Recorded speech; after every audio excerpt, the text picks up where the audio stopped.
நேயர்களை வணக்கம். ராஜ் நியூஸின் புகார் பெட்டி நிகழ்ச்சிக்கு உங்களை வரவேற்பதில் மிக்க மகிழ்ச்சி. அரசிற்கும் மக்களுக்கும் பாலமாய் திகழக்கூடிய இந்த புகார் பெட்டி நிகழ்ச்சியில் உங்கள் புகார்களை தெரிவிக்க வேண்டும் என்றால் திரையில் தெரிகின்ற எண்ணான 0442110066 என்ற தொலைபேசியிற்கு தொடர்பு கொண்டு உங்கள் புகார்களை தெரிவிக்கலாம். தொடர்பு கொள்ள இயலவில்லை என்றால் உங்கள் புகார்களை கடிதம் மூலமாகவும் அனுப்பலாம். அனுப்ப வேண்டிய முகவரி புகார் பெட்டி ராஜ் தொலைக்காட்சி நம்பர் 32 போயஸ் 2வது தெரு தேனாம்பேட்டை சென்னை 6,18,000 என்ற முகவரிக்கு உங்கள் கடிதங்களை அனுப்பலாம். நிகழ்ச்சியின் தொடக்கமாக வந்திருக்கும் சிறப்பு விருந்தினர்களை வரவேற்றிருவோம். சமூகம் சார்ந்த பிரச்சனைக்கு தீர்வு காண வந்திருக்கும் சமூக ஆர்வலர் திரு VS ராமன் அவர்களை வரவேற்றிருவோம். வணக்கம் சார். சட்டம் சார்ந்த பிரச்சனைக்கு தீர்வு காண வந்திருக்கும் சட்ட ஆலோசகரும் உயர்நீதிமன்ற வழக்கறிஞருமான திரு மணி கங்காதரன் அவர்களை வரவேற்றிருவோம். வணக்கம் சார். VS ராமன் சார், உங்கள்கிட்ட இருந்து இன்றைய கேள்வியை ஆரம்பிக்கலான் இருக்கேன். அதாவது பழங்குடியினர் அவங்களுக்கு அவங்க சமூகத்தை சேர்ந்தவர்களை பழங்குடியினர் இயக்குனர் துறை அலுவலராக நியமிக்கணும்னு சமூகத்தில் கோரிக்கை வச்சிருக்காங்க. இந்த கோரிக்கை சாத்தியமா, அரசு ஏற்குமா சார்? அதாவது தமிழ்நாட்டை பொறுத்த வரைக்கும் பழங்குடியினர் மக்கள் தொகையில் பார்த்தீங்கன்னா 3.5% இருக்கிறாங்க. சரிங்க சார். 100% 3.5% இருக்கிறாங்க. இவங்க 2001 சென்சஸ் பிரகாரம் 2001 உள்ள சென்சஸ் பிரகாரம் தமிழ்நாட்டில் 3.5% இருக்கிறாங்க. குறிப்பாக அவங்க பார்த்திங்கன்னா என்ன சொல்லணும்னா மலைக்குறவர்கள், அப்புறம் இருளர் சமுதாயம், காடர், குறும்பர், தோடர், இப்படி பல்வேறு பிரிவில் இருக்கிறாங்க. தமிழ்நாட்டில் 30 மாவட்டத்தில் சேலம், காஞ்சிபுரம், செங்கல்பட்டு, நீலகிரி, இந்த மாதிரி தூத்துக்குடி, திருநெல்வேலி மாவட்டங்கள்லாம் அதிகமாக இருக்கிறாங்க. பொதுவாக அந்த மக்களுக்கு பார்த்திங்கன்னா பெரிய அளவுக்கு படிப்பறிவு என்பது இல்லை. அவங்க படிக்காததுக்கான நிலைப்பாடும் இல்லை. பொருளாதார சூழ்நிலைகளும் ஒரு காரணம். இந்திய அரசு அந்த துறை சார்ந்த மக்களுக்கு, அதாவது மலைவாழ் மக்கள், அந்த பழங்குடியின மக்களுக்கு பல ஆயிரம் கோடி ரூபாய்க்கான திட்டங்களை மத்திய அரசு ஒதுக்கி அதை இந்தியாவில் உள்ள ஒவ்வொரு மாநிலத்திலும் தனித்தனியாக கொடுக்குறாங்க. அதில் பழங்குடியின தலைவர்கள் என்ற ஒரு நிலைப்பாடு, அது அநேகமாக ஆதி திராவிட நலத்துறையை சார்ந்து தான் வரும் நினைக்கிறேன். அந்த பழங்குடியினர் அவங்க சொல்கிற கருத்துக்கள் ஏற்புடையதுதான். ஆனால் அரசு அப்படி போட முடியாது. இப்படி ஒவ்வொரு சமுதாயத்தை சேர்ந்தவர்களுக்கும் அந்த சமுதாயத்தை சேர்ந்த அதிகாரிகளை போட்டோமேனால் ஜனநாயகம் அதில் பெருசாக நீங்கள் சாதிக்க முடியாது. இல்லை சார், அந்த பகுதியில் இருக்க மக்களுக்கு என்ன பிரச்சனைகள் வருங்கிறது அவங்க பகுதியில் இருக்கவங்களுக்கு தானே தெரியும். இப்படிப்பட்ட பிரச்சனை நல்ல கேள்விதான். ஆனால் இன்னைக்கு கடந்த 15 ஆண்டு காலமாக தமிழ்நாட்டை பொறுத்தவரையும் மக்களுக்கு தேவை என்ன? உதாரணத்துக்கு பத்திரப்பதிவுத்துறை எடுத்துக்கொள்ளுங்க, அது மாதிரி வட்டார போக்குவரத்துறை எடுத்துக்கொள்ளுங்க, ஊராட்சி, பேராட்சி, நகராட்சி, அதே போல வருவாய்த்துறை, village officer, RI, tahsildar, RDO, DR. தொடர்ந்து பேசலாம். அழைப்பாளர் வந்திருக்காங்க. நிகழ்ச்சியோட முதல் அழைப்பாளர். வணக்கம். ராஜ் நியூஸின் புகார் பெட்டி நிகழ்ச்சி. உங்க பெயர் சொல்லுங்க. சந்தனதேவன் சார், தாம்பரம் முடிச்சோம். என்ன புகாருங்கய்யா? ஐயா, நாங்க இது இடம் டிடிசிபி வாங்கியாச்சு, இடம் வாங்கியாச்சு. சரிங்க ஐயா. அது அவங்க டிடிசிபி இன்னும் வாங்கி தரவே இல்லை. 2-3 வருஷம் ஆயிடுச்சு நாங்க. சரிங்க ஐயா. ஓகேங்க ஐயா, உங்களுடைய புகாருக்கான தீர்வுக்கான வழிகளை நம்முடைய சட்ட ஆலோசகர் வழங்குவார். ஐயா சொல்லுங்க. ஹலோ ஐயா சொல்லுங்க. சார், எங்களுக்கு டிடிசிபி இன்னும் வாங்கி தரவே இல்லை சார். அது அப்ரூவ்டா? வாங்கி 2 வருஷம் ஆகுது. ஆமா.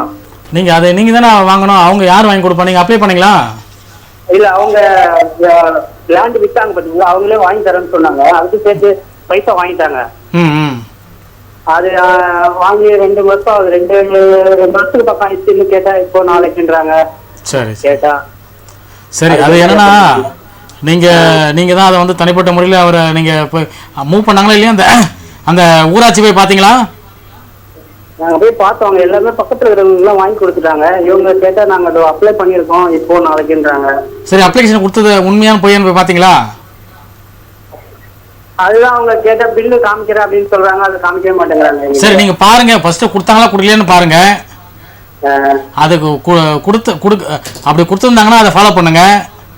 சரி சார். அப்படி கொடுக்கலன்னா இந்த மாதிரி நீங்க எவ்வளவு பணம் கொடுத்துருக்கீங்க? அது அவங்க சேர்த்து வாங்கிட்டாங்க சார். ஒரு டிடிசிபிக்கு 30,000. சரி சரி. அப்படி உங்களுக்கு பணம் அப்படி அப்ளிகேஷன் கொடுத்துருந்தா பாருங்க. கொடுக்காத பட்சத்துல அவர் மேல நீங்க நாங்களே டிடிசி அப்ரூவ் வாங்கிக்கிறோம், அந்த பணத்தை திரும்பி கேளுங்க. தராதா பாருங்க. சரி சார். தரலன்னா ஒரு கம்ப்ளைண்ட் கொடுங்க அவர் மேல போலீஸ் ஸ்டேஷன்ல. லோக்கல்ல எந்த எந்த ஜூரிசெக்ஷன்ல வருது அந்த ஊராட்சி? இது மணிமங்கலம் ஸ்ரீபெரும்புதூர் வரும் சார். இது ஸ்ரீபெரும்புதூர் காவல் நிலையத்திலே புகார் கொடுங்க. சரி, ஓகே சார். ஓகே. ஓகேங்க ஐயா, நிகழ்ச்சிக்கு அழைத்தமைக்கு நன்றி. தொடர்ந்து நிகழ்ச்சியோட இணைந்திருங்கள். விஎஸ் ராமன் சார், நம்ம வந்து பழங்குடியினரை பற்றி பார்த்துட்டு இருந்தோம். இப்போ வந்து நிறைய பிரச்சனைகள் அவங்களுக்கு இருக்கு. மழை வெள்ளமாக இருக்கட்டும், இல்லை வனவிலங்குகள் துன்புறுத்தலாக இருக்கட்டும், நிறைய நடந்துட்டு இருக்கு. அப்போ அவங்கள சார்ந்த ஒருத்தர் வந்து அலுவலராக இருந்தால் நம்ம மக்களுக்கு என்னென்ன பிரச்சனைகள் வரும், எந்தெந்த காலகட்டத்தில் என்னென்ன பிரச்சனைகள் வருங்கிறது முன்கூட்டி அறிந்து தீர்க்கறதுக்கு ஒரு நல்ல வழிகளாக இருக்கும்ல சார்?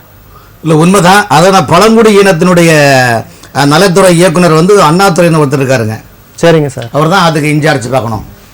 பட் அதே நேரத்தில் இந்த துறைக்கு ஒவ்வொரு மாவட்டத்திலையும் கலெக்டர் அலுவலகத்தில் தனியாக பழங்குடியின இருக்குது வந்து அவங்க தான் அதை பார்க்கணும். சரிங்க சார். பட் கடந்த 15 ஆண்டு காலமாக இந்த சமூகத்தை கிட்டத்தட்ட இந்த சமூகத்தில் பழங்குடியின மக்கள் இதில் அந்த பிரிவில் பார்த்தீங்கன்னா ஜாதி ரீதியாக 40க்கும் மேற்பட்ட பிரிவுகள் இருக்குது. இந்தியாவிலேயே மிகப்பெரிய வறுமை, அவங்கள யாருமே பெரிய அளவுக்கு கேள்வி கேட்கக்கூடிய லெவலில் இல்லை. அவங்களுடைய மனநிலை மட்டுமில்லை, படிப்பறிவுகள் கம்மி, எஜுகேஷனல் குறைவு, பொருளாதாரம் டோட்டலான ஒரு சீரோ.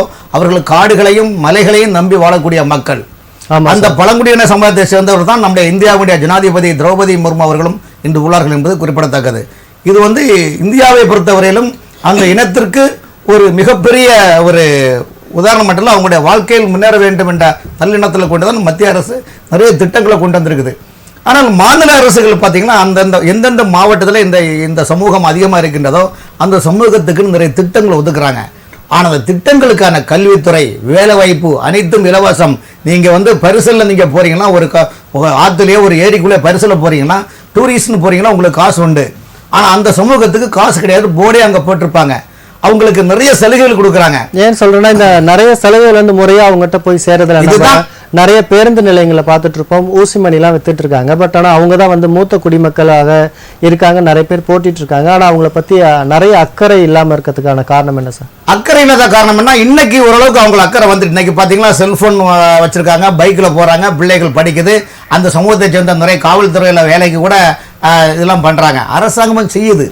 ஆனால் அதே நேரத்தில் சாமானிய அந்த சமூகத்தை இன்னும் மேம்படுத்தி மற்ற சமூகத்துக்கு நிகராக கொண்டு வர வேண்டும் என்ற எண்ணம் வந்து துறை சார்ந்த அதிகாரிடம் இல்லை. சொல்லுகிறேன், பணம் வந்து நிறைய ஒதுக்குறாங்க. ஆண்டுக்கு ஒவ்வொரு முறையும் பட்ஜெட் ஒதுக்கும் போது மத்திய அரசும் சரி மாநிலம் நிறைய திட்டங்கள் ஒதுக்குறாங்க. ஆனால் திட்டங்கள் முறைப்படியாக அந்த மக்களுக்கு சென்று சேரவில்லை. ஓகே சார், தொடர்ந்து பேசலாம். மற்றொரு அழைப்பாளர் வந்திருக்காங்க. வணக்கம், ராஜ் நியூஸின் புகார் பெட்டி நிகழ்ச்சி. உங்க பெயர் சொல்லுங்க சார். வணக்கம் சார். உங்க பெயர் சொல்லுங்க ஐயா. எந்த மாவட்டம் ஐயா? காஞ்சிபுரம் மாவட்டம். என்ன புகாருங்க ஐயா? ஸ்ரீபெரும்புதூர் சார். என்ன புகாருங்க ஐயா? எங்களோட சொத்தை வந்து தப்பா ஒருத்தர் பண்ணிட்டாரு. சரிங்க ஐயா. நான் வந்து ஸ்ரீபெரும்புதூர். ஓகேங்க ஐயா. எங்க தாத்தா வந்து டாக்குமெண்ட் வாங்கியிருக்காரு. ஓகேங்க ஐயா. அது அவரே பட்டாவை மாற்றிருக்காரு. சொல்லுங்க. அதுக்கப்புறம் எங்க அப்பா அந்த பட்டாவை வந்து இல்லீகலால பட்டா மாற்றாரு எங்க அப்பா. சரிங்க ஐயா. பட்டா வச்சுட்டு நாங்க அனுபவிச்சிங்க வரைக்கும் 40 வருஷம் அனுபவிச்சிங்க. நாங்க இப்ப என்ன ஆச்சுனாக்கா அந்த பட்டா நம்பர் வந்து இன்னொருத்தருக்கு எங்க அப்பா பேர் கூட அதே ஆளு அதே பேர். சரிங்க ஐயா. எங்க அப்பா தாத்தா சேமா இருக்கு பேர்ல பட்டா நின்று. மற்றவங்களுக்கு மாறி இருக்குங்களா? பட்டா அப்படியே மாறிச்சு. ஓகேங்க. சொல்லுங்க. உங்களுடைய புகாருக்கான தீர்வுக்கான வழங்கி நம்முடைய சட்ட ஆலோசகர் வழங்குவார். நீங்க என்னென்ன பண்ணணுங்கிறதுக்காக. ஐயா சொல்லுங்க. இப்போ ஐயா சொல்லுங்க சார். இப்போ தாத்தாவுடைய அப்பா பேரும் மாறி இருக்கா?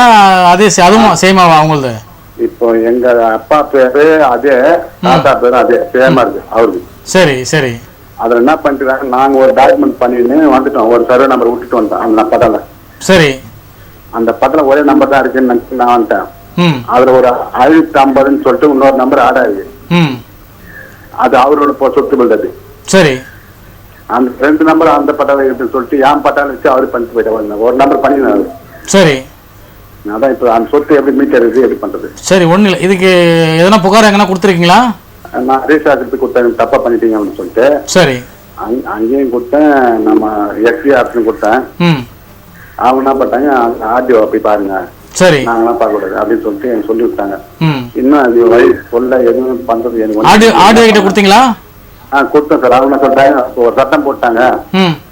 நாங்களாம் எதுவும் பண்ண முடியாது அப்படின்னு சொல்லிட்டு எனக்கு ஒரு லெட்டர் ஒன்று அனுப்பிச்சிட்டாங்க. இல்ல அது ரிஜிஸ்டர் கொடுத்துருப்பாங்க, ஆடியோல அதை விசாரிப்பாங்க. அது இந்த சொத்து இந்த பட்டாதாரர் யார் உண்மையான பட்டாதாரர், நீங்க ஆடியோ வந்து விசாரிக்க ஆடியோ கோர்ட்ல இதை விசாரிப்பாங்க. ஆமா சார். ஆடியோல கொடுத்து எவ்வளவு நாள் ஆகுது புகார் கொடுத்து? அது 1 மாசம் ஆயிடுச்சு சார். அது ஒரு 30 நாட்கள்ல ஒரு 60 நாட்களுக்குள்ள உங்களுக்கு சம்மன் வரும். சம்மன் வந்து நீங்க சம்மன்ல இந்த சொத்து உங்களுக்கு தான், உங்க தாத்தா தான் அதுன்னு சொல்லிட்டு அதுக்கான டாக்குமெண்ட்டை நீங்க ப்ரொடியூஸ் பண்ணீங்கன்னா அது அது அந்த கோர்ட்ல கேட்பாங்க. நீங்க அதுல ப்ரொடியூஸ் பண்ணுங்க. ப்ரொடியூஸ் பண்ண பிறகு அது வந்து உங்களுக்கு வந்து அவங்க என்ன டாக்குமெண்ட்னு காட்டுவாங்க.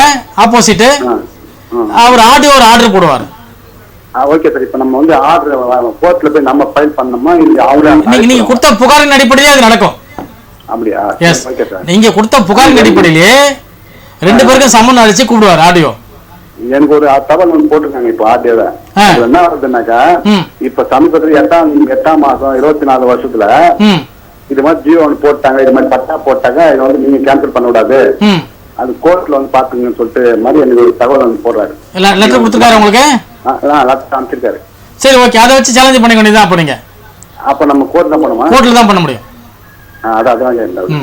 சரி, ஓகே சார். தேங்க்யூ. கோர்ட்டுக்கு நாம தனியா வைக்க வைக்கணுமா சார்? தனியா வைக்க ஆமா, நீங்க தனியா ஒரு வக்கீல் வச்சு தான் போகணும். சார் இது குறிப்பிட்ட ஒரு எவ்வளவு வருஷம் போயிடும் சார்? அது அந்த சூழ்நிலையை பொறுத்து தான் சார் சொல்ல முடியாது. சரி சார், ஓகே. ஆனா என்கிட்ட எல்லா டாக்குமெண்ட் எல்லாம் இருக்கு. அது அப்படி உங்களுக்கு எல்லா தகவலுக்கு இருந்தால் ஈஸியா முடிஞ்சிடும். Okay, thanks sir. ஓகேங்க ஐயா, நிகழ்ச்சி கலத்துக்கு நன்றி. தொடர்ந்து நிகழ்ச்சியோட இணைந்திருங்கள். வி.எஸ். ராமன் சார், இது சாத்தியம் இல்லைங்கிற மாதிரி சொல்றீங்கல்ல, அவங்கள சார்ந்தவங்களே வந்து பதவி நியமிக்கிறதுக்கு.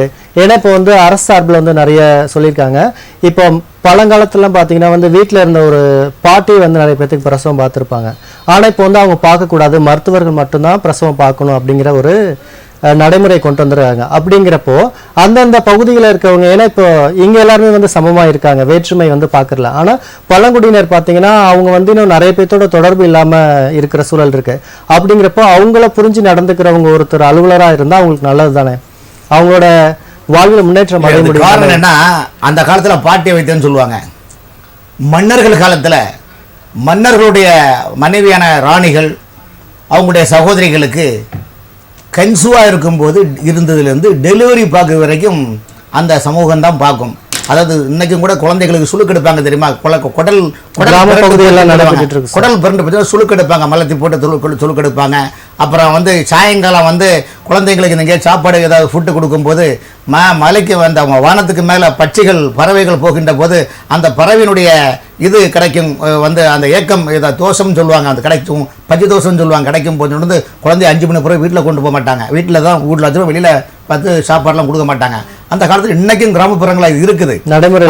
ஆமாம், இது வந்து பார்த்தீங்கன்னா இந்த பின்னணியை வச்சு தான் அந்த லேண்ட்ரி துணி துவைக்கிறாங்கல்ல, அந்த சமுதாயத்துக்கு பார்த்தீங்கன்னா ராஜாக்கள் காலத்தில் தான் அங்கங்கே ஏரிகள் குளங்களில் வந்து லேண்ட்ரிக்குன்னு சலவை தொழிலாளிக்குன்னு தனியாக கட்டமைப்பு கொடுத்து அவங்களுக்கு துணி கொடுக்கறது, அப்புறம் வந்து சலவை போடுறது, குளங்கள் ஏரிகள் இன்றைக்கும் நடந்துட்டு இருக்குது. ஆனால் இன்றைக்கி லேட்டஸ்ட்டாக பார்த்தீங்கன்னா மக்கள் தொகை பெருக்க மட்டும் இல்லை, எல்லாருமே மிஷின் மூலமாக லேண்ட்ரியோட நிலைப்பாடுனால ஏரி குளங்களை வந்து நம்பி உள்ள அந்த சமூகமும் இன்றைக்கி வந்து பார்த்திங்கன்னா அந்த தன்னுடைய சுய தொழிலை விட்டுக்கிட்டு வேற ஒரு நிலைப்பாடு இருக்கின்றது. ஆனால் எல்லாவற்றுக்கும் மத்திய அரசு மாநில அரசு நிறைய நிதிகள் ஒதுக்கின்றன. இன்றைக்கி பழங்குடியின மக்களுக்கு பார்த்தீங்கன்னா நீங்கள் வந்து பார்த்தீங்கன்னா நிறைய திட்டங்கள், கல்வித்துறை, இன்றைக்கி எந்த வீட்டில் பார்த்தீங்கன்னா சேட்டலைட் சிஸ்டம், சோலார் சிஸ்டம், தெருவிளக்கு எரியுது, செல்ஃபோன் வச்சுருக்காங்க, எல்லா வசதிகளும். ஆனால் இந்த பராமரிப்பையும் அந்த திட்டங்களை முறைப்படியாக கொண்டு செல்வது அதிகாரிகள் தான். இதுக்கு அமைச்சர்கள் பார்த்துட்டு இருக்க முடியாது. ஒரு மாநில அமைச்சருக்கு 1000 வேலைகள் இருக்குது, துறை சார்ந்த வேலைகள் நிறைய இருக்குது, அவர்கள் அங்கே குடித்தீங்கிற. ஆனால் துறை சார்ந்த அந்த சார்பில் ஒவ்வொரு மாவட்டத்திலையும் கலெக்டருடைய கண்காணிப்பு தான் இருக்கணும். கலெக்டர் தான் இதுக்கு பொறுப்பு.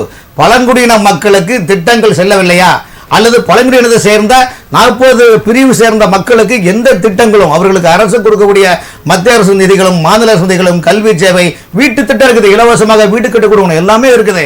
இதை வந்து மாவட்ட கலெக்டர் தான் பொறுப்பு. ஆனால் மாவட்ட கலெக்டர்கள் பார்த்தீங்கன்னா 15 ஆண்டுகளுக்கு முன்னால் இருந்த அந்த கலெக்டர்களும் சுரை சார்ந்த அதிகாரிகளும் சேவை என்ற மனப்பான்மை இன்று உள்ள அதிகாரியிடம் 90% கிடையாது. சுயநலம் தான் காரணம். அந்த சுயநலத்தின் காரணமாக தான் இன்று ஏழை எளிய உங்களை இப்போ நீங்க சொல்லக்கூடிய இந்த மலைவாழ் மக்கள் பாதிப்புக்கு காரணம் அந்தந்த மாவட்ட கலெக்டருடைய நிர்வாக கவனக்குறைவு தான் காரணம். ஆகவே மக்கள் அதனாலதான் மக்கள் என்ன சொல்றாங்க, எங்கள் இனத்தை சேர்ந்தது நீங்க பொறுப்பை கொடுங்கன்னு சொல்றாங்க. பட் அப்படி போட முடியாது. அப்படி போட யாரும் எங்கேயும் பொறுப்பு பண்ண முடியாது. இன்னைக்கு தென் மாவட்டத்தில் பாத்தீங்கன்னா மதுரை, தேனி, திண்டுக்கல் எல்லாம் பாத்தீங்கன்னா ஒரு குறிப்பிட்ட இனம் தான் அதிக மெஜாரிட்டி இருக்கு. நம்ம இது குறித்து தொடர்ந்து பேசலாம். அழைப்பாளர் வந்திருக்காங்க. வணக்கம், ராஜ் நியூஸின் புகார் பெட்டி நிகழ்ச்சி. பேர் சொல்லுங்க ஐயா. என் பேர் மஜீது, தென்காசி மாவட்டம். என்ன புகாருங்க ஐயா? எனக்கு இந்த பட்டா சம்பந்தமா பத்திரம் சம்பந்தப்பட்டதுயா. எனக்கு நான் ஒரு கண் பார்வையில மாற்றுத்திறனாளி. சரிங்க ஐயா. நான் 1992 வந்து ஒரு 3 சென்ட் இடம் விலைக்கரையா வாங்கியிருந்தேன். சரிங்க ஐயா. அது அண்ணனுக்கும் தங்கச்சி தகப்பனாருக்கு 21 சென்ட்ல வந்து 8 சென்ட் 1954 ஒரு ஆளுக்கு விற்பனை செஞ்சுட்டாரு 8 சென்ட. சரிங்க ஐயா. சமாதான அடிப்படையில வந்து அண்ணனுக்கும் தங்கச்சி கோர்ட்டு தீர்ப்பினுடைய அடிப்படையில வந்து 13 சென்ட்னா தங்கச்சிக்கு 7 சென்ட் 6 சென்ட்டும் அண்ணனுக்கு 4 சென்ட் 7 சென்ட்டும் அவங்க இறக்கியது தீர்ப்பு அடிப்படையில.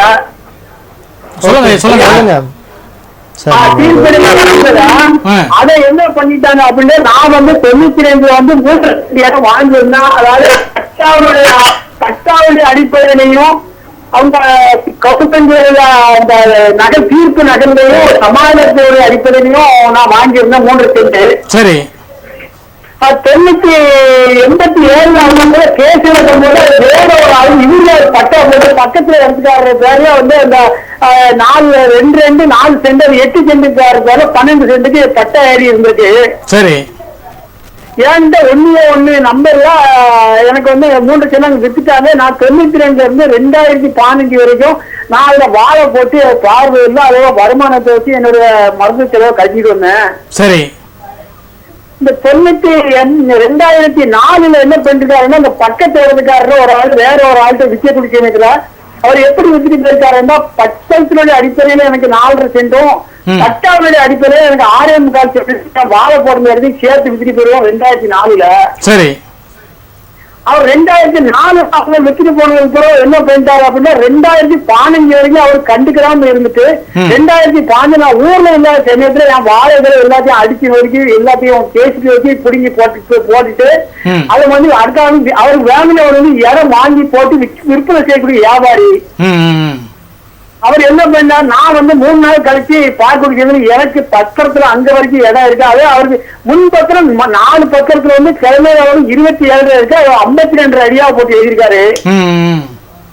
எனக்கு 52 அடி எனக்கு இருக்கு. நான் விற்பனை செய்ய போறேன், அடுத்த அட்வான்ஸ் வாங்கிட்டேன். அதனால உன் வீட்டுக்குள்ள எனக்கு இடம் இருக்குது அப்படின்னு என்ன வந்து இந்த இலவச கோட்டில போய் அங்க கூட்டு வந்து பணத்தை கூட்டு வந்து அந்த வரைக்கும் நான் ஒத்துக்கிற மாட்டேன்ட்டேன். திருப்பி எனக்கு நியாயம் கிடைக்கிறதுக்காக எஸ்டிஆர்சியில கம்ப்ளைண்ட் கொடுத்தோம்னா எஸ்டிஆர்சி விசாரணை எல்லாம் பண்ணினாங்க.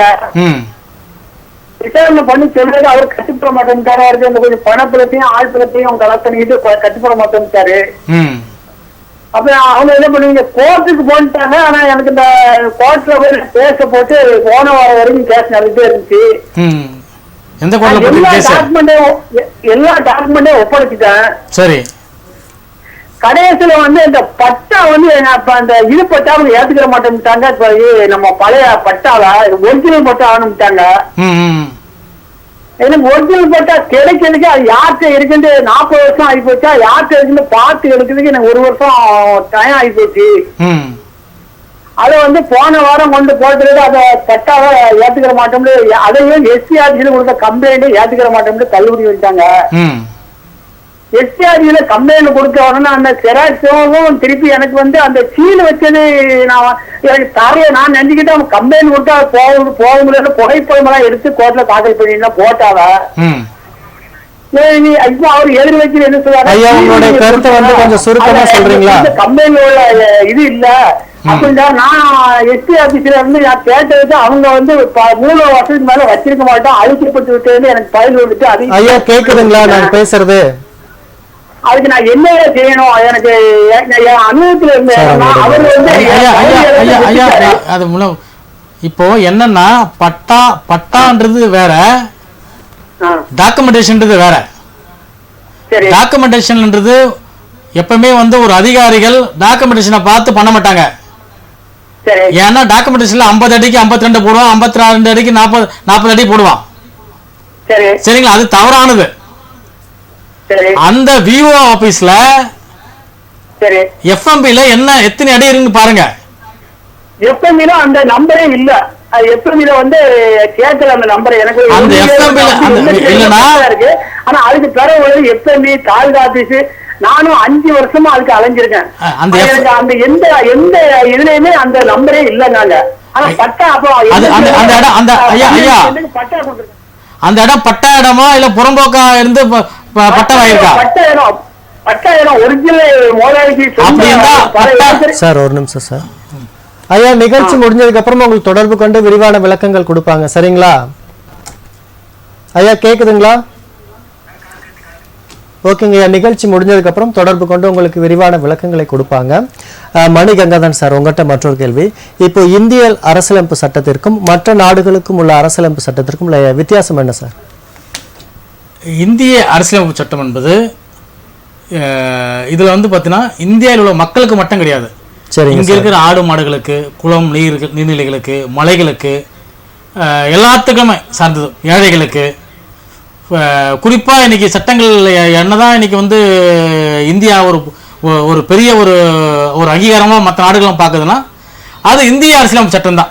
சரி. அதுல பார்த்தோம்னா நீங்க வந்து பல சரத்துக்கள், பல முகப்புறையிலையும் சரி, அதனுடைய ஃபண்டமெண்டலான உரிமைகளும் சரி, சிறுபான்மைக்கு சார்ந்த உரிமைகளும் சரி, பெரும்பான்மைக்கு சார்ந்த உரிமைகளும் சரி, திருமணம் சார்ந்த நடைமுறைகளும் சரி, குற்ற வழக்கங்களும் சரி, உரிமை சார்ந்த பிரச்சனைகளும் சரி, அனைத்துகளுக்குமே வந்து ஒரு தீர்வானத ஒரு முக்கியத்துவமான ஒரு திருப்திகரமான ஒரு ஒண்ணுதான் இந்திய அரசியலமைப்பு சட்டம். சரிங்க சார். இன்னைக்கு வந்து எல்லாருமே வந்து இன்னைக்கு பல கலாச்சாரங்கள் இருந்து கூட, பல மொழிகள் பேசுகிற மாநிலமா இருந்து கூட,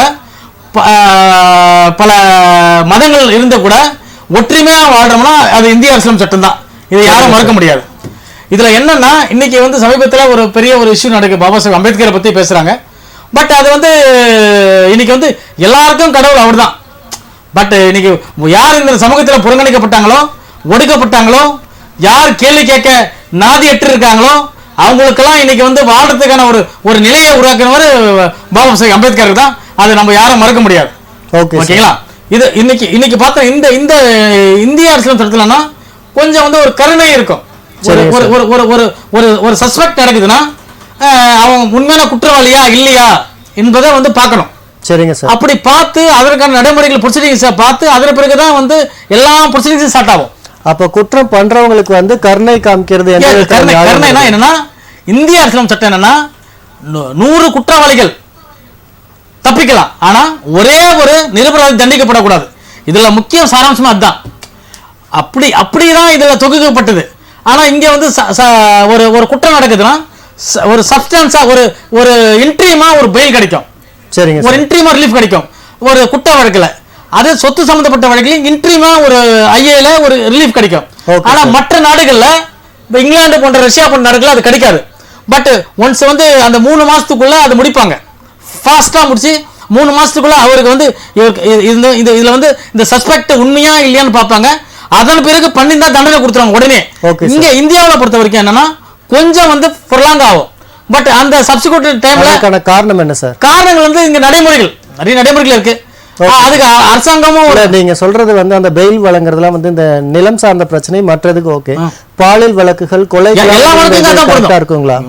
அவங்க தான் வந்து தண்டனை பண்ணிருக்காங்கிறத உறுதிப்படுத்தினதுக்கு அப்புறமும் எந்த விதமான கடுமையான சட்டம் வந்து அவங்களுக்கு தண்டனை விதிக்காத காரணம் தொடர்ந்து பேசலாம் சார். அழைப்பாளர் வந்திருக்காங்க. வணக்கம், ராஜ் நியூஸின் புகார் பெட்டி நிகழ்ச்சி. உங்க பெயர் சொல்லுங்க சார். வணக்கம், ஜெயபிரகாஷ் சார், கோயம்புத்தூர்ல இருந்து பேசுறேன். என்ன புகாருங்கய்யா? சார், எனக்கு ஒரு சிவில் கேஸ் சார். விவசாய பூமி ஒரு 7 ஏக்கருங்க. அதுல வந்து 5 பேருங்க அதுல அந்த சொத்துக்கு உரிமையாளர். நான் டிகிரி வந்துச்சு சார், சிவில் கோர்ட்ல கேஸ் போட்டு டிகிரி ஆயிடுச்சுங்க. நான் ஃபைனல் டிகிரிக்கு என் கூட இருக்கிறவங்க யாருமே ஒத்துழைக்கலைங்க. சரி. அப்புறம் நான் தனியா வந்து 2023 அப்ளை பண்ணேங்க சார். இப்போ டிகிரி ஆகி 5 வருஷம் ஆச்சு, கோர்ட் இருக்கு சார். அதுக்கு ஒரு தீர்வே கிடைக்க மாட்டேங்குது சார். நீங்க காப்பி எடுத்து தாசில்தார்களை கொடுத்தீங்களா சார்? அப்ளை பண்ணி இதுல கோர்ட்ல வந்து ஒவ்வொரு தடவையும் வாய்தா போடுறாங்களே ஒழிய அது ஒரு அப்படியே போயிட்டே இருக்கு சார். எனக்கு வயசு 60 வயசுக்கு மேல ஆயிடுச்சு, என்ன பண்றதுன்னே தெரியல சார். இல்ல சார் உங்க எப்போ எப்போ தீர்ப்பாச்சு உங்களுக்கு? தீர்ப்பு 29/1/2020 ஜட்ஜ்மெண்ட் வந்தது சார். டிகிரி ஆச்சு. நீங்க அதை எக்ஸிக்யூட் பண்ண வேண்டியதானே சார்? அதான் சார், என்னோட இருந்தவங்க 4 பேருமே அவங்க வந்து யாருமே ஒத்துழைக்கல சார். எல்லாம் சௌரியமா இருக்காங்க. எனக்கு வந்து கொஞ்சம் சௌரியம் இல்லை. இப்போ ஆக மொத்தம் நான் தான் 2023 ஒரு வக்கீல வச்சு ஃபைனல் டிகிரிக்கு அப்ளை பண்ணங்க. சரி. இன்னைக்கு வரைக்கும் எனக்கு அது வாய்தான போயிட்டே இருக்கு. ஒரு எந்த இதுவும் கிடைக்கல சார். என்ன ஸ்டேட்டஸ்ல இருக்கு இப்போ? இப்போ வாய்தான போட்டிருக்காங்க. இல்ல என்ன அட்ஜுடிகேஷன் என்ன 22ஆம் தேதி வாய்தா போடுறாங்க சார். சரி. இப்போ என்ன பண்றதுன்னு தெரியல சார் எனக்கு. இப்போ நீங்க சீனியர் சிட்டிசன் ஆயிட்டீங்க. சரி. உங்க வக்கீல் கிட்ட சொல்லி அது சீக்கிரம் ஃபைனல் ஆர்டர் கொடுக்க சொல்லி ஒரு மனு போட சொல்லுங்க. சரிங்க சார். அது போட சொன்னா அதை கண்டிப்பா போடும். அந்த இன்டர்வியூ இதுலயே வந்து இப்போ அந்த இடம் யார் கையில இருக்கு இப்போ? இப்போ தாத்தா அப்பா பேர்ல இருக்கு. அப்பா இறந்து 30 வருஷம் ஆச்சு சார். அப்பா பேர்ல தான் இருக்கு. சரி. அதான் சார். இப்போ இல்ல சார், யாரும் ஆக்குபை பண்ணி வச்சிருக்காங்க அந்த இடத்த? சார் அந்த இடத்த வேற யாரும் ஆக்குபை பண்ணி வச்சிருக்காங்களா? இல்ல சார். அது வந்து விவசாய பூமி சார். நாங்க அப்படியே தான் சார் இருக்கு. சரி, ஒண்ணு இல்ல. சரி. நீங்க வந்து உங்களுக்கு நான் சீனியர் சிட்டிசன், சரி, எனக்கு சீக்கிரம் வந்து ஃபைனல் ஆர்டர் போடுங்க. சரி சார். அப்படின்னு சொல்லிட்டு உங்க வக்கீல் கிட்ட சொல்லி ஒரு மனு போட சொல்லுங்க. Okay sir. நன்றி சார். நன்றி.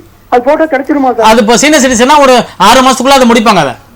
ஓகே, நன்றி சார். ரொம்ப நன்றி சார். ஓகேங்க ஐயா, நிகழ்ச்சிக்கு அழைத்தமைக்கு நன்றி. மணி கங்காதரன் சார், நம்ம நிகழ்ச்சிக்கு முன்னாடி பேசிட்டு இருந்தோம் அரசியலமைப்பு சட்டத்தை பத்தி. கூடுதல் தகவல் சொல்லுங்க சார். இப்போ என்னன்னா, நம்ம வந்து ஒரு இன்ட்ரீமாக ஒரு குற்றம் பண்ணினதா கூட அவன் தான் குற்றம் பண்ணியிருக்குன்னு போலீஸுக்கு தெரியும். அந்த அடிப்படையில் தான் சார்ஜ் பண்ணுவாங்க.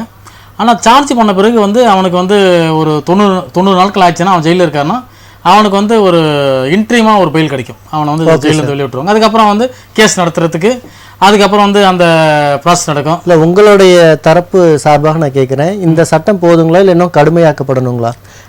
மற்ற எல்லாத்துக்கும் ஓகே, இந்த கொலை குற்றங்கள் பாலியல் வன்புணருக்கு கேட்குறேன் சார் உங்ககிட்ட, உங்களுடைய கருத்தா? பட் நீங்கள் வந்து இதை வந்து நீங்கள் என்ன நீங்கள் ரொம்ப டைட் பண்ணீங்கன்னா எப்பவுமே இந்த இந்திய அரசியலமைப்பு சட்டம் வந்து ஃப்ளெக்சிபிளானது. சரிங்க சார். ஃப்ளெக்சிபிள்னா நீங்கள் வந்து அந்த சட்டத்தை மாற்ற முடியாது, அந்த சரத்தை மாற்றலாம். Okay sir. நீங்கள் அப்படி மாற்ற சமயத்தில் என்னன்னா, இந்த சட்டம் வந்து நல்லவங்க கிட்ட போனால் நல்லது பாய்க்கும், கெட்டவங்க கிட்ட போனால் அது கெட்டதா இதுவாகும். அது மாதிரி அது பாபா சாஹேப் அம்பேத்கர் பிரேம் பண்ண சொல்ல அதான் சொல்லியிருக்காரு. பட் அப்படின்ற பட்சத்தில் நீங்கள் வந்து ஒரு கடுமையான சட்டம் ஆக்கிட்டீங்கன்னு வச்சிங்க. இப்போ நீங்கள் வந்து இப்போ நீங்கள் உட்காந்துறீங்க டிவியில், உங்கள் மேலே யாரும் ஒரு பொய் புகார் கொடுக்குறான்னு வச்சிங்க, என் மேலே கொடுக்குறாங்க, உடனே அவளை ரிமாண்ட் பண்ணி உடனே கடுமையான சட்டங்கிறது விசாரிச்சு தானே சார் வந்து அந்த சூழ்நிலைக்கு ஏற்ற மாதிரி மாறும். சரிங்க. பட் இவர் தான் ஒரு பொய்யான இப்போ இந்த கால தாமதம் ஏற்படுத்துக்கு என்னன்னா, ஒரு நிரபராதி தண்டிக்கப்படக்கூடாதுன்றதுக்காக தான். Okay sir. அதுக்காக தான் இந்த காலதாமதம், இந்த முறைகள். பட் நீங்க உடனடியாக இதுன்னா அது உடனே அது வந்து மற்றவங்கெல்லாம் பாதிக்கப்படுவாங்க. Okay sir. அதனால தான் அது இருக்கு. அதனால வந்து நம்ம வந்து அந்த சட்டத்தில் வந்து மாற்ற வேண்டிய அவசியம் கிடையாது. பட் அதே நடைமுறையை கொஞ்சம் ஸ்பீட் பண்ணால் போதும், வேற எதுவுமே கிடையாது. தகவலுக்கு நன்றி சார். வணக்கம், ராஜ் நியூஸின் புகார்பெட் நிகழ்ச்சி. உங்க பெயர் சொல்லுங்க. சத்தியலு சார். எந்த மாவட்டங்க ஐயா? தருமபுரி மாவட்டம் சார், செட்டிக்கார சார். என்ன புகாருங்க ஐயா? சார், தாத்தா மேல இருக்கிற சொத்து சார் 13 பேர் கூட்ட வர்றாங்க சார். சரிங்க ஐயா. இடம் சார்ந்த பிரச்சனைங்களா, நிலம் சார்ந்த பிரச்சனைங்களா? பழைய வீடு சார், பழைய வீடு. ஓகேங்க ஐயா, உங்களுடைய புகாருக்கான தீர்வுக்கான வழிகளை நம்முடைய சட்ட ஆலோசகர் வழங்குவார். ஐயா சொல்லுங்க சார். தாத்தா மேல இருக்கு சார் பழைய வீடு எல்லாம் சார். சரி. அது 13 பேர் கூட்ட வர்றாங்க சார். 13 பேர்? ஆமா சார், பட்டால. சரி, கூட்டுப்பட்டா சார். சரி. அது கறி அப்பா அம்மால மாத்தி பண்ணணும்னா சார் அது 13 பேர் கையெழுத்து போடணும்னு சொல்றாங்க. இல்ல இப்ப வந்து அந்த கூட்டுப்பட்டா இருக்குன்னா, சரி சார், இந்த கூட்டுப்பட்டாவில் இவங்க முன்னாடி இவங்க தாத்தா யாரு, தாத்தாவுடைய பசங்களா இருக்காங்களா? அதுல தாத்தா பசங்களாம் இறந்துட்டாங்க சார். அவங்க பேரமார் வராங்க சார். பேரமார் வருவாங்க. ஆமா சார். சரி, அப்பாக்கு எப்படி அந்த சொத்து வந்தது? அப்பா தாத்தா சொத்து சார். தாத்தா சொத்து. நீங்க ஒண்ணு இல்ல, தாத்தா இருக்காரா?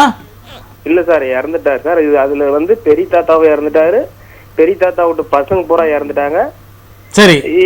எங்க தாத்தா விட்டு பசங்களே 2 பேர் இறந்துட்டாரு, அப்பா மட்டும் தான் இருக்கிறாரு. நீங்க பாகப்பிரிவினை பண்ணல? பெரிய தாத்தா சின்ன தாத்தா பாகப்பிரிவினை பண்ணல? இல்ல சார், இல்ல சார். சரி, ஓகே. இப்ப அவங்க பசங்களை ஒத்து வராங்களா பாகப்பிரிவினை பண்றதுக்கு? இல்ல, அதுதான் சார் பிரச்சனை. அவங்க வரமாட்டேன்றாங்க சார், கையெழுத்து போட மாட்டேன் அப்படின்னு சொல்றாங்க சார். சரி, ஓகே. அப்போ நீங்க அப்பாவுடைய டெத் சர்டிபிகேட், வாரிசு சர்டிபிகேட்லாம் வாங்கிட்டீங்களா? இல்ல சார், அப்பா உயிரா இருக்காரு சார். தாத்தாவோட டெத் சர்டிபிகேட் வாங்கிட்டீங்களா?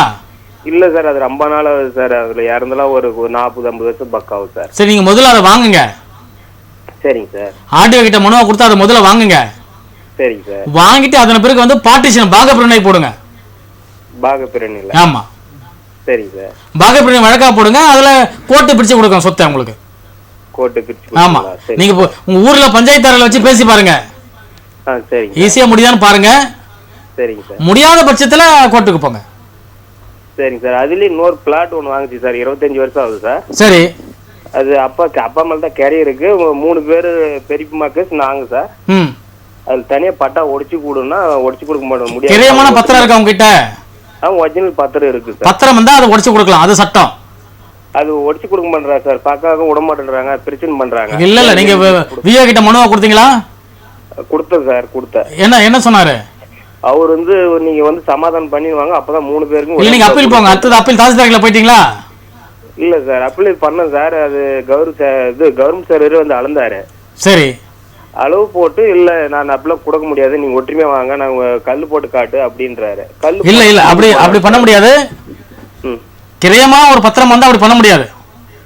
ஒரிஜினல் கரை இருக்கு. ஆமா, அதனால நீங்க அப்பீல் வந்து தாசில்தார்ல ஒரு மனுவா கொடுங்க. சரி சார். விஓ அப்படி பண்றாரு. சரி சார். அதனால விஓ கொடுத்த இத்தனை நாட்கள் ஆகுது. சரி. அவர் எந்த நடவடிக்கை எடுக்கல. சரி சார். அதனால வந்து எங்களுக்கு வந்து தனி பட்டா வேணும், எங்களுக்கு கிரியமான பத்திரம் இருக்கு.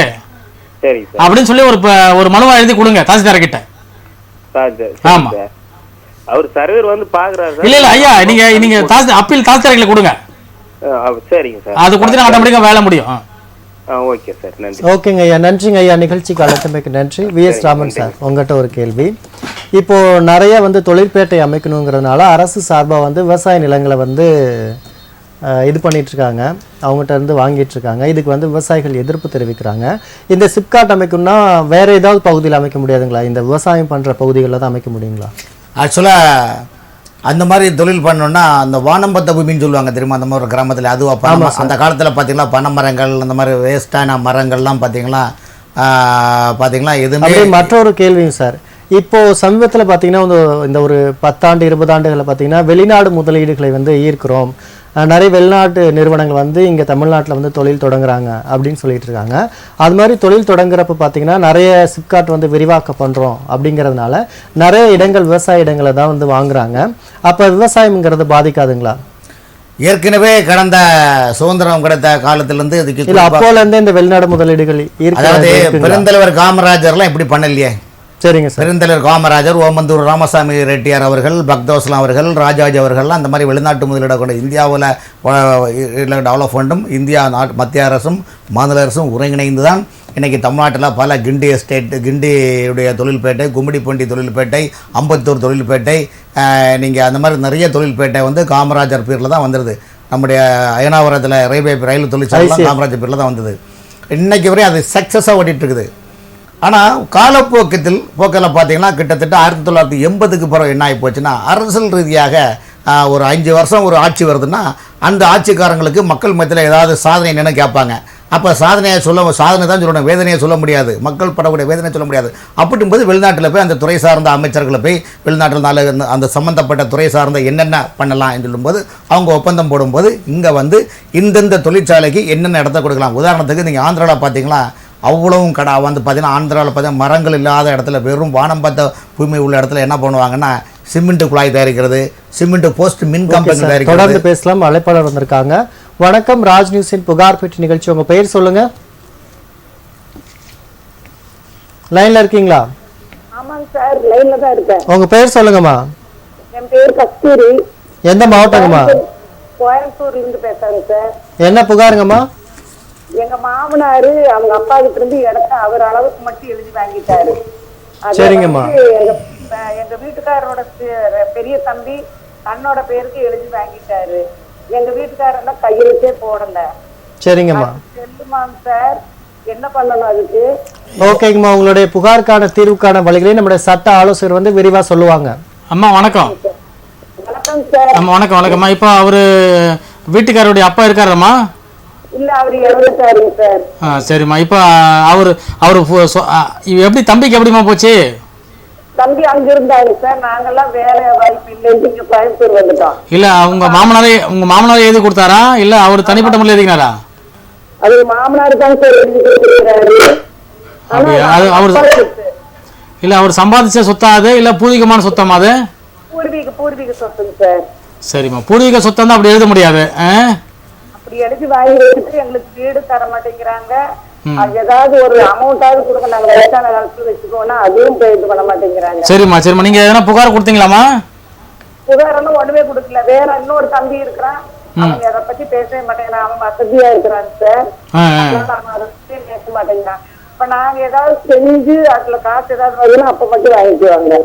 அந்த மாதிரி இருக்கிறாங்க. சரிம்மா அம்மா, ஒன்றும் இல்லை, நீங்க வந்து வருவாய் கூட்டச்சேரிக்கிட்ட ஒரு புகார் கொடுங்கம்மா. நீங்க கொடுத்தீங்கன்னா வந்து சம்மன் கொடுப்பாங்க.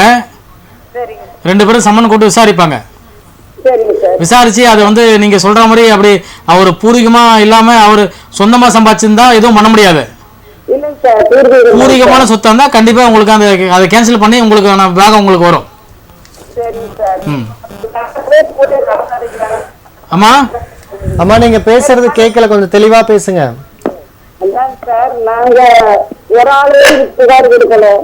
நீங்க அவரையும் கூப்பிடுங்க, அவரையும் கூப்பிட்டு போங்க, இன்னொரு தம்பியும் கூப்பிடுங்க.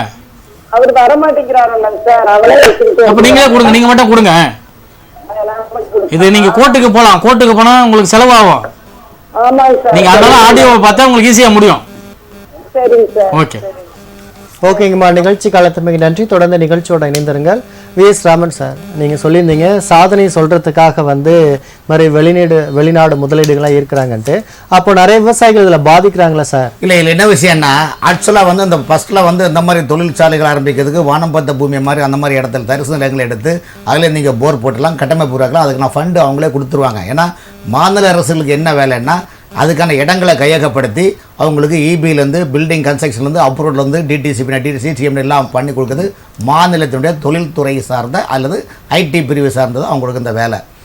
எந்த கம்பெனி வராங்களோ கம்பெனிக்கு என்ன பண்ணுவோன்னா, உங்கள் நாட்டில் நீங்கள் வரக்கூடியவங்களுக்கு எவ்வளோ % வேலை ஆள் கொடுக்கலாம், எங்கள் நாட்டில் உள்ளவங்களுக்கு அதாவது கிட்டத்தட்ட ஒரு ஒன்லி 60+40 போடுவாங்க. இல்லாட்ட ஆமாம் 50+15. அப்போ தான் அந்த ஒரு மாநிலத்தில் தொழிற்சாலை ஆரம்பிக்கணும், இந்தியா நம்முடைய நாட்டில் உள்ள மக்களுக்கு வேலைவாய்ப்பு கிடைக்கணும், அந்த கொண்டு வரோம். அதுதான் மெயின் வந்து கரெக்ட் தான். ஆமாம், உதாரணத்துக்கு போர்டு கம்பெனி இன்னைக்கு மூடிட்டாங்க. காரணம் போர்டு கம்பெனி என்ன பண்ணுறாங்கன்னா எல்லாமே அவங்க நாட்டில் உள்ள பேர் பார்சல் எடுத்து கொண்டு இந்தியாவில் வச்சுக்கிட்டு பண்ணாங்கன்னா இப்போ இந்தியாவில் உள்ள மக்களுக்கு வேலை எப்படி கிடைக்கும் உங்களுக்கு சொல்லுங்கள் வந்து. ஆமாம், இப்போ அதே நீங்கள் டாட்டா நிறுவனத்தை பார்த்தீங்கன்னா எல்லாமே இந்தியாவில் தான் மேனுஃபேக்சர் பண்ணுறாங்க. எந்த கம்பெனியாக இருந்தாலும் இந்தியாவில் நீங்கள் மேனுஃபேக்சர் பண்ணுறது இந்தியர்களுக்கு வேலை கிடைக்குது.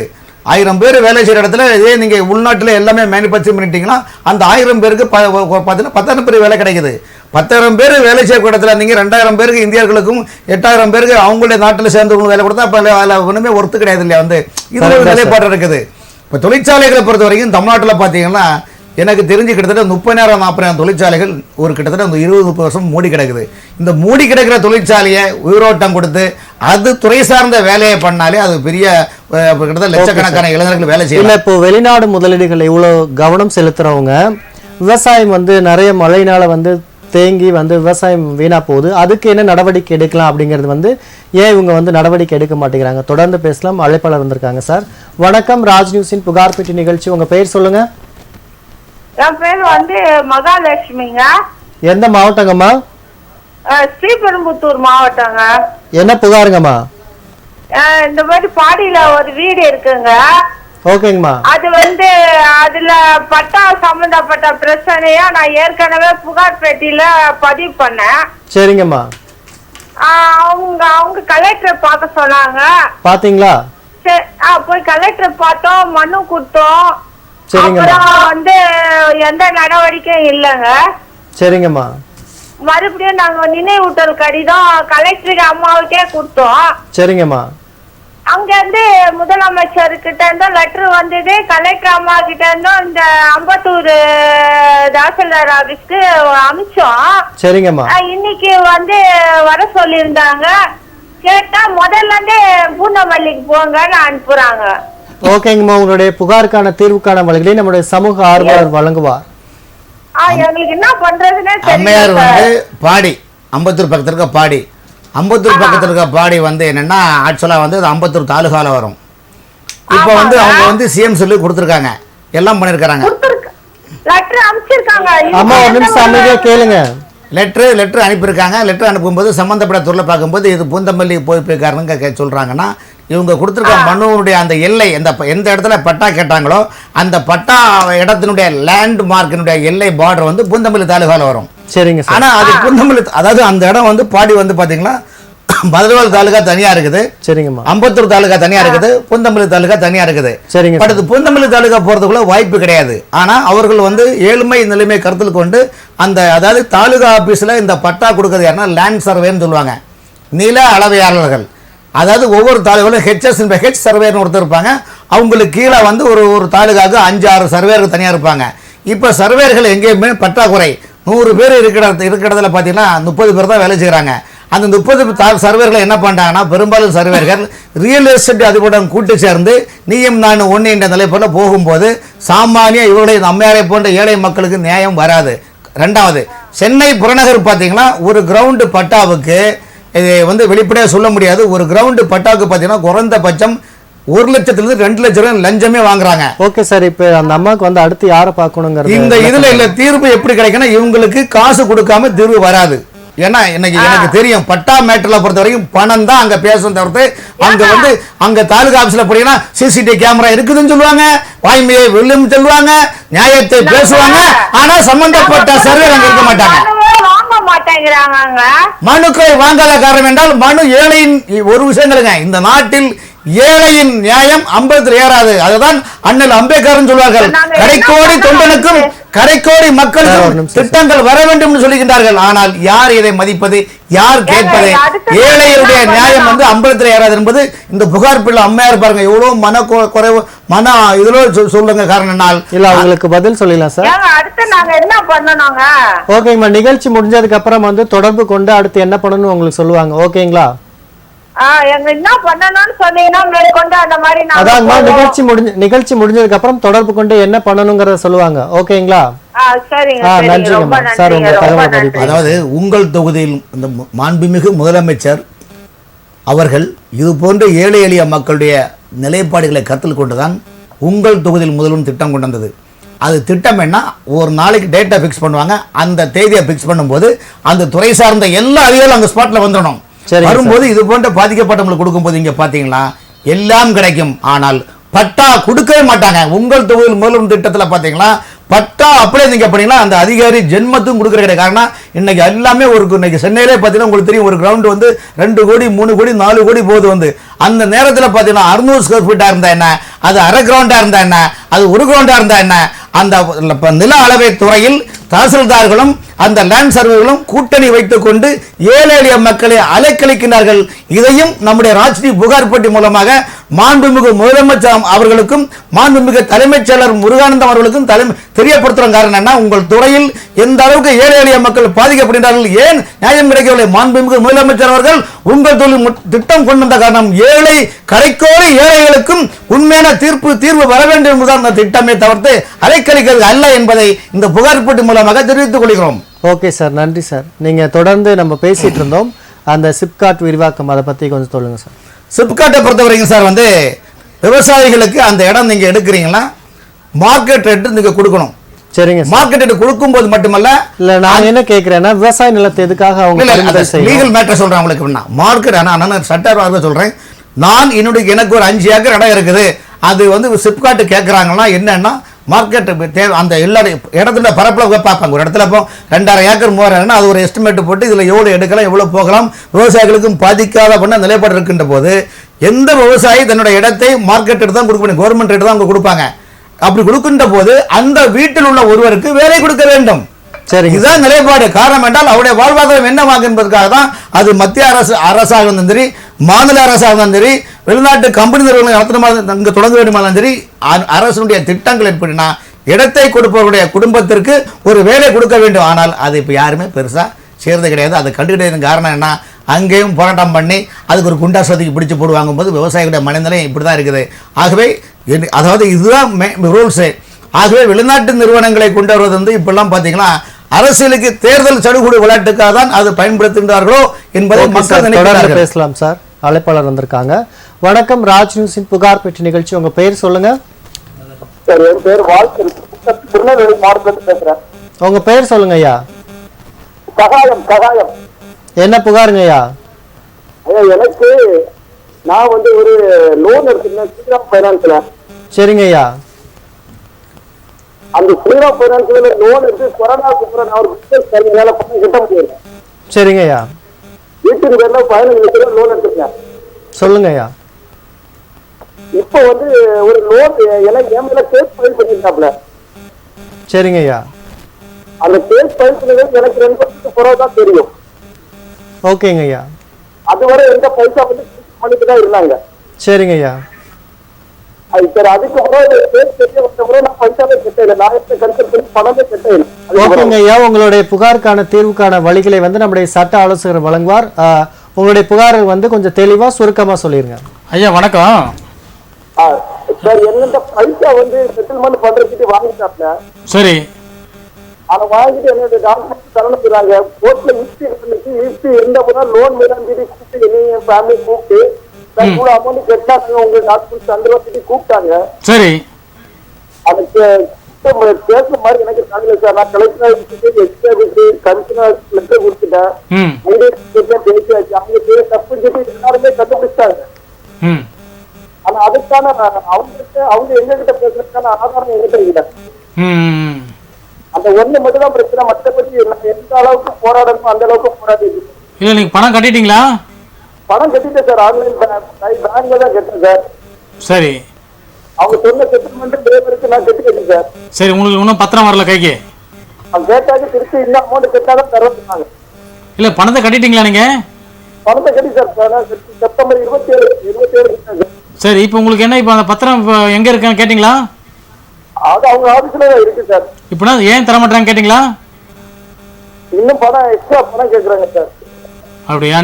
நீங்க கொடுத்த பணத்தை அவங்க உங்களுக்கு வந்து இந்த அமௌண்ட்டுக்கு செட்டில்மெண்ட் பண்ணுங்க சொல்லி ஆஃபர் லெட்டர் கொடுத்தாங்களா உங்களுக்கு? ஒரு லெட்டர் தரல சார். எதுக்கு கம்பெனில ப்ரொசீஜரே தெரியாதுன்னு சொல்லி சொன்னாங்க சார். இல்லையா, நீங்க உங்களுக்கு வந்து இப்போ சில பேர் 1 லட்சம் கட்டுங்க 2 லட்சம் கட்டுங்க சொல்லுவாங்க வாய் வார்த்தையில. ஆமா சார். ஒரு செட்டில்மெண்ட்னா உங்களுக்கு ஆஃபர் லெட்டர் கொடுப்பாங்க. இந்த ஆஃபர்ல இத்தனை லட்சம் கட்டுங்க சொல்லி ஒரு ஆஃபர் கொடுப்பாங்க. அந்த ஆஃபர் லெட்டர் உங்களுக்கு கொடுத்தாங்களான்னு கேக்குறேன். இல்ல அது கொடுக்க இல்ல. அவங்க 3 மணி நேரம் எங்க ஆபீஸ்ல வச்சு பேசிட்டே இருந்தாங்க சார். ஹைஸ்டார்ல ஒரு பிஸியா இருக்காரு. நீங்க ஊருக்கு போங்க சார். உங்களுக்கு லெட்டர் சார் சொன்னாப்ப எனக்கு தெரியல. இல்லைங்க, நீங்க ஆஃபர் லெட்டர் கட்டி அவங்க கொடுத்த ஆஃபர்ல கட்டிருந்தீங்கன்னா நீங்க கேட்கறது ஓகே. Okay sir. இப்போ இவ்வளவுதான் உங்களை பணம் கட்ட சொன்னாங்கன்னு உங்களுக்கு எப்படி தெரியும்? எப்படி நீங்க எப்படி மத்தவங்க நம்புவாங்க?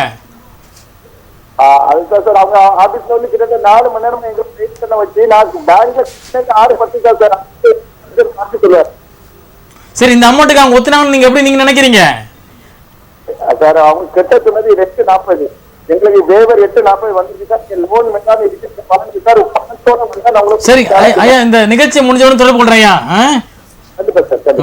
ஓகேங்க ஐயா. நிகழ்ச்சி கலத்தமைக்கு நன்றி. நம்ம நிகழ்ச்சியோட நிறைவு பகுதிக்கு வந்துட்டோம். கிட்டத்தட்ட 1 மணி நேரமாக நம்முடைய நேயர்களுடைய புகார்களுக்கான தீர்வுக்கான வழிகளை வழங்கிய சமூக ஆர்வலருக்கும் சட்ட ஆலோசகருக்கும் நன்றி தெரிவித்துக் கொள்வோம். நன்றி சார். நேயர்களே, உங்கள் புகார்களை கடிதம் மூலமாக அனுப்பலாம். அனுப்ப வேண்டிய முகவரி புகார் பெட்டி, ராஜ் தொலைக்காட்சி, நம்பர் 32, போயஸ் 2வது தெரு, தேனாம்பேட்டை, சென்னை 6,18,000 என்ற முகவரிக்கு உங்கள் கடிதங்களை அனுப்பலாம். நேயர்களை மீண்டும் சந்திப்போம் மற்றொரு புகார் பெட்டி நிகழ்ச்சியில். நன்றி, வணக்கம்.